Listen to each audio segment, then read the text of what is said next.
بسم الله الرحمن الرحيم أنا عبد الجبار شيخ عبد الله waxaan maanta ka hadlayaa mowduucaygu yahay ereyada kulli diga horumarka run ahaantii ereyadan ka hadlayaa waa ereyo aan dhagihiina ku cusbayn oo in badan aad maqasheen laakiin psychological bondis ugu noqday maskaxdii naga dabray gacmaheena iyo lugaheena fadhiid ka dhigay waxa kamid ah ereyada wali uma bislaan qof kasto xafiis imaado oo ku cusub ama doonaya dalkan iyo dadkan hami u hayeen wax u qabto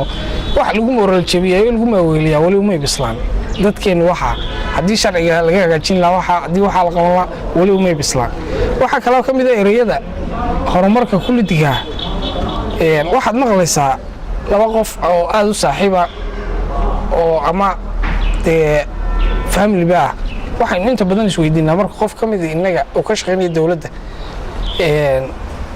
wax ka qabsan hebel intaad xafiiska joogto adigii baa ku dhiiri gelinaya musuqmaasuqii adigii baa ku dhiiri gelinaya inaan horumariman oo horumarkaaga uu noqdo fadhiid sidoo kale waxa kamid ah markaynu dooranayno mas'uuliyad sida xildhibaanada kale uma eegno heerkooda aqooneed qofkani kriteeriyadii ku habooneed buuxinaya qofkan wuxuu dalkan iyo dadka u qaban karaa laakiin waxaan ku eegnaa waxa weeyaan waxaan dhahnaa ma yahay reer hebel ruuxaantii arrintaasina waa arrin keenaysa inaynu waa arrin ku liida horumarka oo reer hebel ma yahay inta ereygaa la aaminsan yahay waxbay noo suurtogeli maayaan marka dawladina waa nidaam iyo sharci adduunka maanta dunidan casriga ee maanta la joogo dawladnimada lagaga dhaqmaa waxay ku dhisantahay cilmi iyo aqoon taas oo aanay ka marnayn Soomaaliland waxaa jira ilaa 16 jaamacadood dalka Soomaaliland sida aan agaasimi hore wasaaradda tacliinta ka maqlay maraan dhageysanayay 16 ka jaamacadood qaar bay kun ka baxaan qaar bay 500 ka baxaan qaar bay 200 ka baxaan adoo average hadii 350 ka dhigno waxa weeyaan waa 5600 marka 16 aan ku dhufto 16,600 hadii aan 5 year eegno 8,20 arday 8,20 inaan ka yarayn baayaduna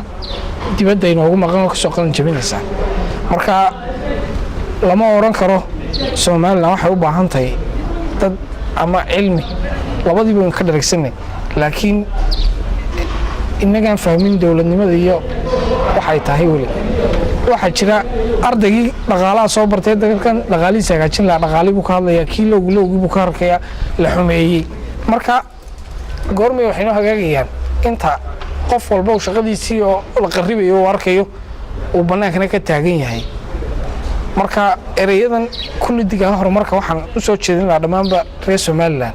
inay bal horta iska daayaan waa ereyo horumarkooda kulli diga waa ereyo inay wax noqdaan ka soo horjeeda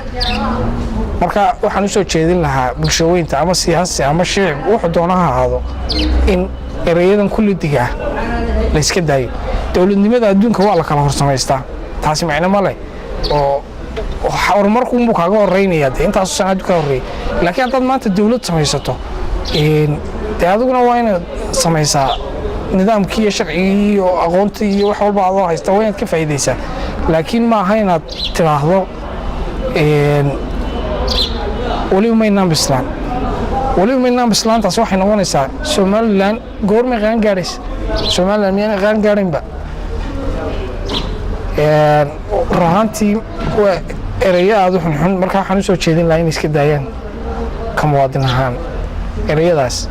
haddii kale waxay noqonaysaa bulshaan weliga qaan gaarin oo taagnaado uma bislaan goorma inuu bislaanna dhargi waqti uu bislaado leeyahay ilmaha yar waqti uu qaan gaaro leeyahay marka iska daaya waan lahaa walaalahay ereyadaas waa salaamantiin wassalaamu calaykum waraxmatullaahi wabarakaatuh